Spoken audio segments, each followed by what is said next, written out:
जब आपको लगे कि हमारे घर में बहुत तकलीफें बढ़ गई, बहुत दुख बढ़ गया, बहुत कष्ट, अपार कष्ट बढ़ गया, बहुत दुख हमारे जीवन में बहुत बढ़ गया है, तो शिव पुराण कहती है कभी मौका मिले एक बेलपत्र जिसकी डंडी का मुख जहां से पानी बहता है जलाधारी की ओर, समझ में आ रहा है ना, जहां जलाधारी हो और जलाधारी में जहां पानी बह रहा हो, उस पानी बहने वाली जगह पर डंडी का मुख हो, जलाधारी। अब समझ लो थोड़ा सा, जैसे ये गोल जलाधारी है, ये शिवलिंग है, यहां अशोक सुंदरी है और यहां से पानी बह रहा है।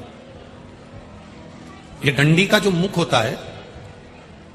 उस डंडी के मुख को अशोक सुंदरी वाली जगह पर नहीं, बिल्कुल जहां से पानी नीचे बहता है बस वहीं इस डंडी का मुख हो, पत्ती का मुख महादेव की ओर,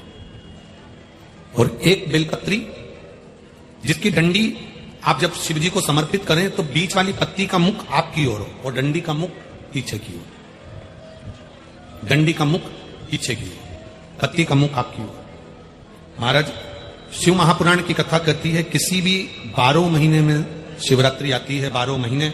शिवरात्रि आती है, किसी भी एक शिवरात्रि पर अगर आप भगवान शंकर के मंदिर में जाकर ये 2 बेलपत्री समर्पित कर कर दोनों जगह पर पंचजल, मतलब जो कलश आपके पास में है, पानी का लोटा, जल का पात्र जो आपके पास में है, तो यहां जो बेलपत्री आपने इस ओर जल पानी बह रहा इस ओर रखी, यहां पर भी 5 बार जल, उसी कलश में से 5 बार जल यहां पर, और उसी कलश में से 5 बार जल जो शिवलिंग पर आपने बेलपत्र रखी है समर्पित करिए वहां पर। ऐसे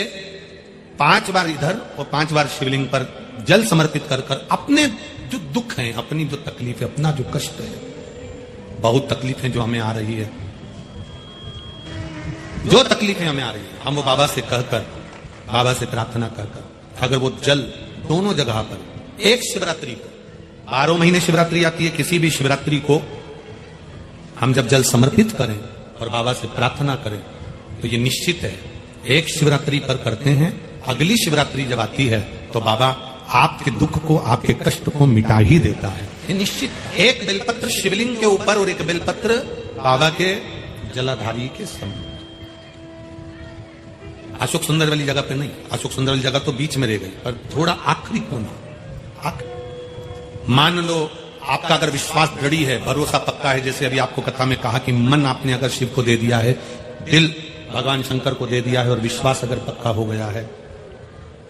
और आपने वो जल समर्पित किया है, तो ये निश्चित है अगली जो शिवरात्रि आएगी उस तक बाबा आपके दुख को, कष्ट को काट ही दे। पर विश्वास के साथ फिर निवेदन करेंगे, जल भी चढ़ाओ तो विश्वास के साथ, तपन नहीं होगी। एक बेलपत्री जलाधारी जहां पानी बह रहा है वहां, एक बेलपत्री शिवलिंग के ऊपर, शिवलिंग के ऊपर भी बेलपत्री की पत्ती का मुख अपनी ओर और डंडी का मुख पीछे की ओर। किसी भी शिवरात्रि पर आप बाबा के आराधना में एक बेलपत्र समर्पित कर दे, और जरूरी नहीं कि बेलपत्र आपके पास में नहीं है तो आप बाबा की बेलपत्र धोकर बाबा को ही समर्पित करें। चंदन हाथ में लेकर केवल इस भाग को पकड़कर भी अगर आप देवाधिदेव महादेव को बेलपत्र समर्पित कर, 3 तिथियों का स्मरण करिए जरा, ठीक है। पहला शिवरात्रि हर महीने आती है, प्रत्येक महीने शिवरात्रि। दूसरा प्रदोष, ये हर महीने आता है। जब आपके हृदय में कभी कोई बात आ जाए कि बाबा आज मेरा मन ये कह रहा है और आपको सुनना है बाबा, आपको स्वीकारना है बाबा, आपको मेरे मन की बात जानना है बाबा, बस हाथ में चंदन लगाया, बेलपत्री का भाग इस तरह से पकड़कर शिव जी से अपने हृदय की बात कहकर, मेरे देवाधिदेव महादेव से दिल से कहकर, अशोक सुंदरी वाली जो जगह होती है,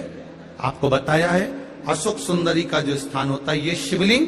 यहां अशोक सुंदरी की जगह, इस बेलपत्र को अशोक सुंदरी वाली जगह पर जहां शिवलिंग है, शिवलिंग की साइड पर पहले नंबर की पत्ती का मुख होना चाहिए। बस उसको रख दीजिए और उस पर थोड़ी देर हाथ रखकर अपने हृदय की बात मेरे महादेव को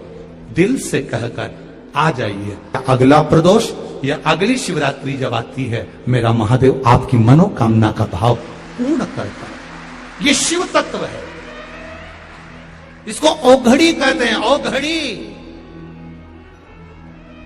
वो हृदय चित्त को धारण करने वाला।